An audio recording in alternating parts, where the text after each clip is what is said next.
Well, folks, today we're going to brew an Imperial German IPA. What in the world is a German Imperial IPA? Well, you're about to find out. Yeah, with a little research, I determined what it takes to brew an Imperial IPA and decided to use German ingredients, and I'm calling it the Kaiser Ridge German Imperial IPA. I'm using 3 pounds, 12 ounces of Pilsner, 2-row, 1 pound of Munich, 6 ounces of Carafa 1, and then for the hops I'm using Magnum and Pearl, and I'm using German ale, a German dry yeast, using the K97, and I'm also using some Hallertau for dry hopping. Before we start brewing, we actually try to get all our supplies out. Got the brewing kettle, got my mash tun. I'm doing brew in a bag, so there's my bag, my grain, mixing spoons, graduated measuring stick, so I know how much water's in the kettle, my scale, hop bags, maltodextrin, Irish moss, my instruction sheet, scale, thermometer, refractometer, 2-gallon bottling bucket, lots of towels, and a bucket of Star San with the top to my bottling bucket, not my bottling bucket, my fermenting bucket, and there's an airlock inside also sterilizing. Okay, the next step is filling the cooler, the mash tun up with hot water, preheating it.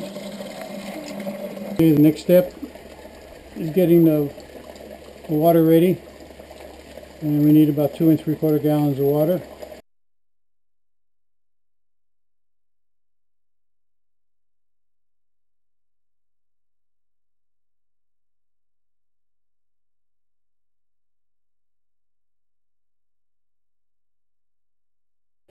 Okay, it's time to fire this mother up. Should take about 10 minutes to get the water heated. While we're heating the water, you can look at my deck here. I got my 3 mini refrigerators. Number 1 has my drinking stuff that's ready to drink. Numbers 2 and 3 are for bottling conditioning. I got 2 different brews in here, and I've got 2 in here.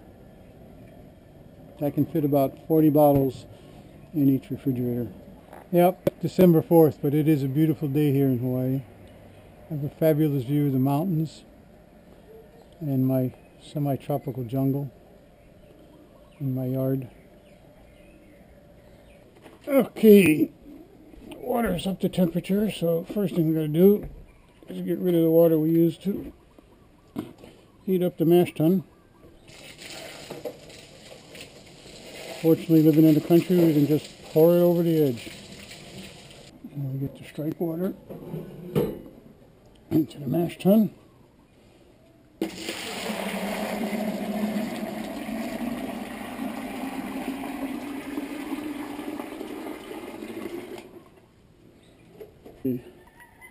We're at about 158 now. We'll see how much we lose. And we start dumping in. We got 4 3/4 pounds of grain here. I hope this is showing up on the dang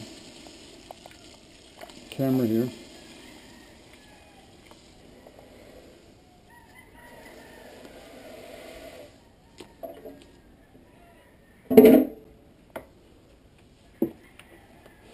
Give it a good stir.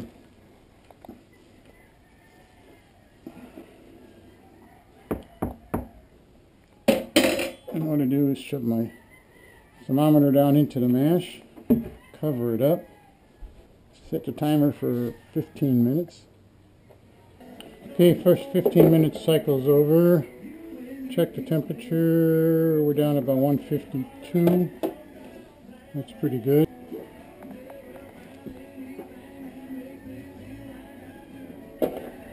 Put the thermometer back in, cover it up and let it run for, now we'll do it for the hour. Hour 1, oh come on, clear. 1, start. Okay, 75 minutes are up. Final temperature is 148, so it's held it really nicely. Now we have to drain into the boiling kettle. Okay, now we lift the grain bag out.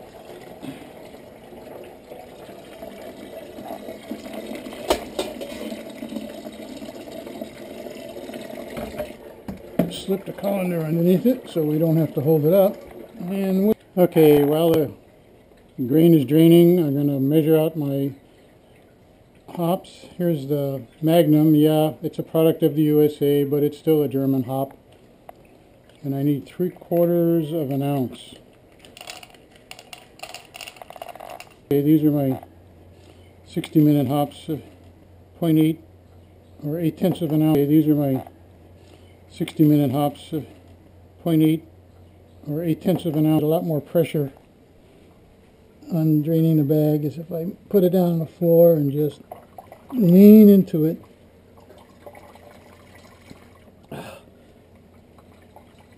Of course it's hot. Okay, now we'll pour the remaining wort into the boil kettle and see how much we have.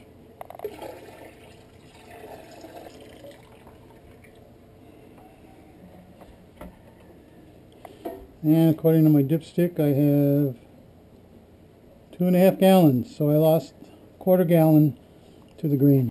Okay, now let's see if we can get a specific gravity reading.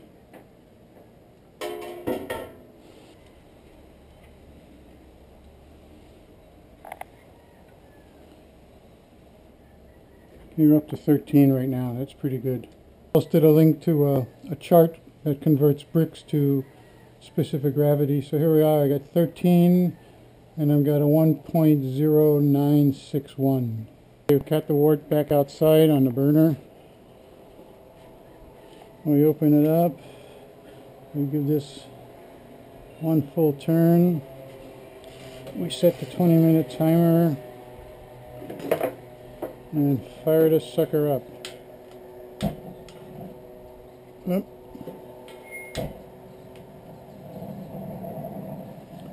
Okay, while we're waiting for the wort to get up to boiling, we can measure off the next 0.8 of an ounce of the pearl hops. Alright, I also need an ounce of maltodextrin. Last week I had a boil over last week. I want to make sure we don't hit that this week.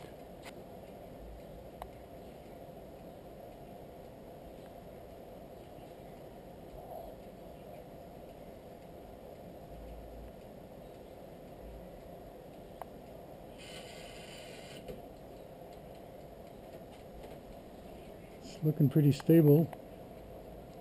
I'll throw in my 60-minute hops.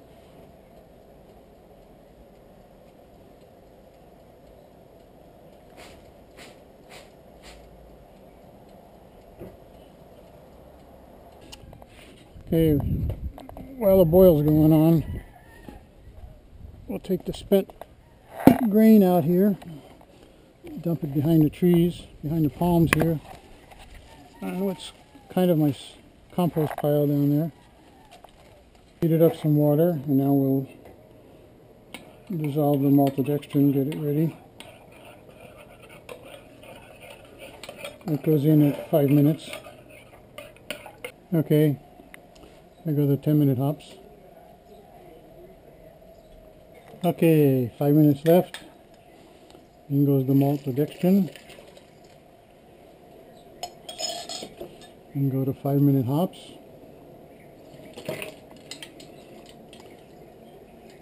And just a touch of Irish moss. Okay, now we get the hop bags out.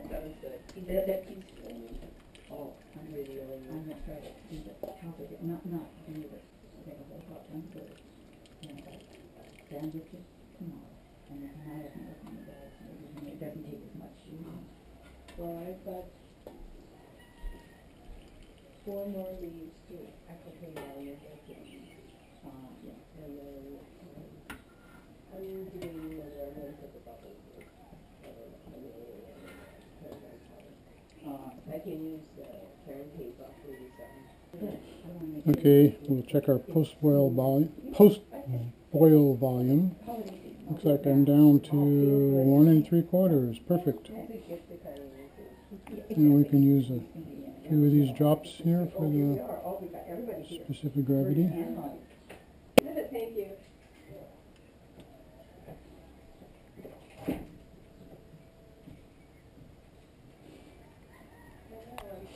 Okay, it's reading about 18.5 bricks. Okay, we look it up on the conversion table. We got about 18.2 bricks, and it comes out to about just about 1.072. Step is to cool down the wort. Since I do it all inside, I don't have a wort cooler, so we just have to do it with water and ice. Got a few bottles of ice in here.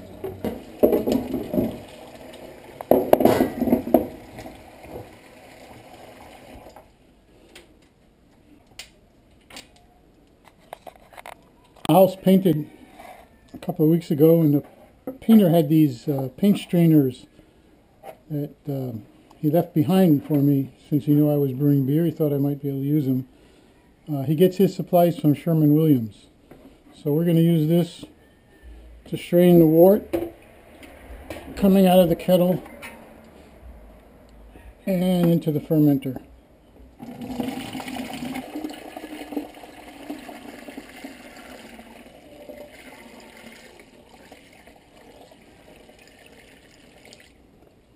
Well, I guess we caught a little bit of trub. Well, hopefully straining that added enough extra oxygen. And I'll run the scissors and the yeast bag through the sanitizer. I'm using Safale K97. It's a German ale yeast. And we'll snip the top off of this sucker. And I'll probably add most of it. It's designed for a 5-gallon batch. I've only got about 1 3/4 gallons. Okay, the cover has been soaking in star sand for a couple hours.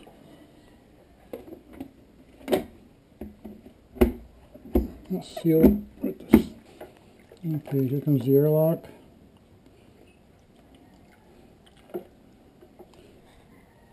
Let's get the right amount of liquid in it. Stick it in the plug.